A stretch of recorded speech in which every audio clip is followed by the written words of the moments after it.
ত্রিপুরা অনিয়মিত pump operator সংঘের সাংগঠনিক কনভেনশন বৃহস্পতিবার রাজধানী টাউন হলে অনুষ্ঠিত হয়।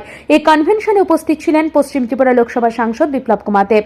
প্রদীপ প্রজ্বলন করে এক কনভেনশনের সূচনা করলেন সাংসদ বিপ্লব কুমার দেব। তিনি বক্তব্য রাখতে গিয়ে বিরোধী দল সিপিআইএমকে এক হাত নিলেন। বলেন, 25 বছরের শাসনে রাজ্যের শ্রমিক, কৃষক, দিনমজুরের সর্বনাশ করেছে সিপিআইএম।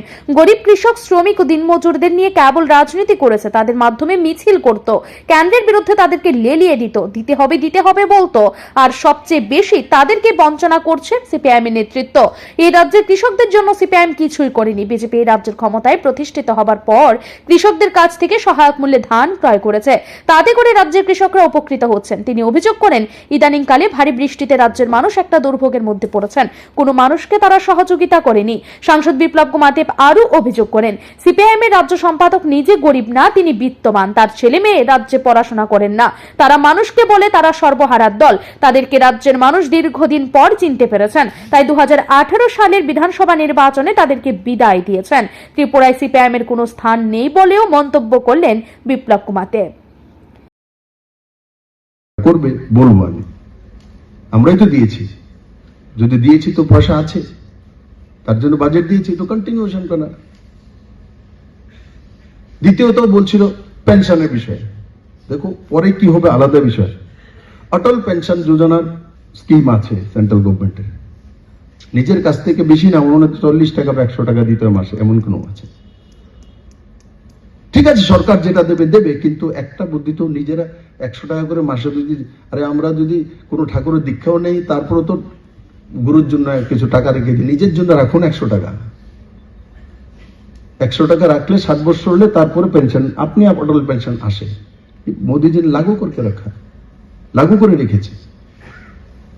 সরকার যেটা করবে, ঠিক আছে, আমার সামনে রেখেছে বিষয়, কিন্তু আমি বলবো তৎক্ষণাৎ বুদ্ধি, কমসে কম 100 টাকা যদি আমি মাসে সেভিং করে রেখে দিই, কোনটা লোকসান হবে। আর ইয়াদ রাখনা, জীবনে গরিব কোনো ব্যক্তি না, গরিব এক মানসিকতা, যেটা কমিউনিস্ট ফেলে রাখে। जैसे लेनिन की गरीब ছিল, गरीब एक मानसिकता पालन करत। एंगल्स की गरीब ছিল শিল্পপতি, गरीब एक मानसिकता পারসেপশন তৈরি করে রাখতো। এখন সিপিএম এর যে সেক্রেটারি আছে ত্রিপুরা, উনি কি গরিব? ওনার পরিবারজন কোথায় থাকে, কোথায় পড়াশোনা করে? আমি তার জন্য ওনার পরিবার ভালো থাকুক, সুখে থাকুক, স্বাচ্ছন্দ্যে থাকুক, এটা আমি সবার জন্য চাই। যদি বিপ্লব দেবের পরিবার আপনাদের কারণে এমপি হওয়াতে আমাকে কোঠি দিয়েছে, দিল্লিতে থাকি, আপনাদের ভোটের কারণেই তো হয়েছে, আপনারা সিলেক্ট করে পাঠানোর কারণেই তো হয়েছে। এই জায়গাটা না ভুলা,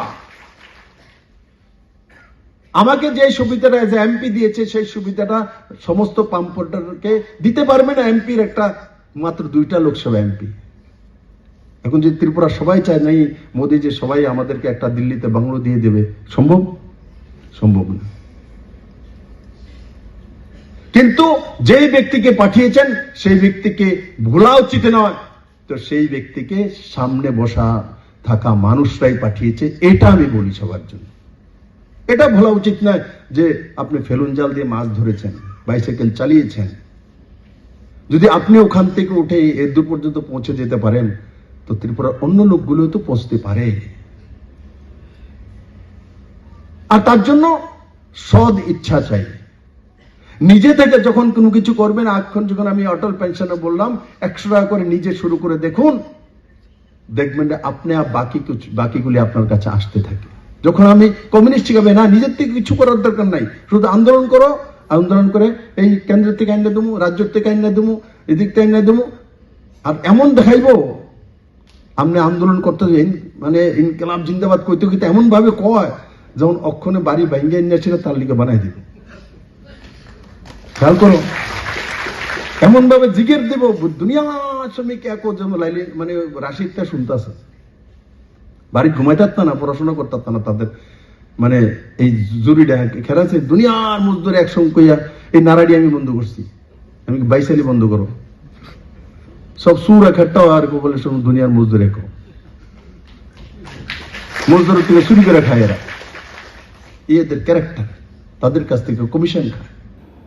এদিনে কনভেনশনে উপস্থিত ছিলেন বিএমএস নেতা বিপ্লব কর সহ মজদুর মনিটরিং সেলের অন্যান্য নেতা নেত্রীরা। ব্যুরো রিপোর্ট ঋদ্ধি নেটওয়ার্ক।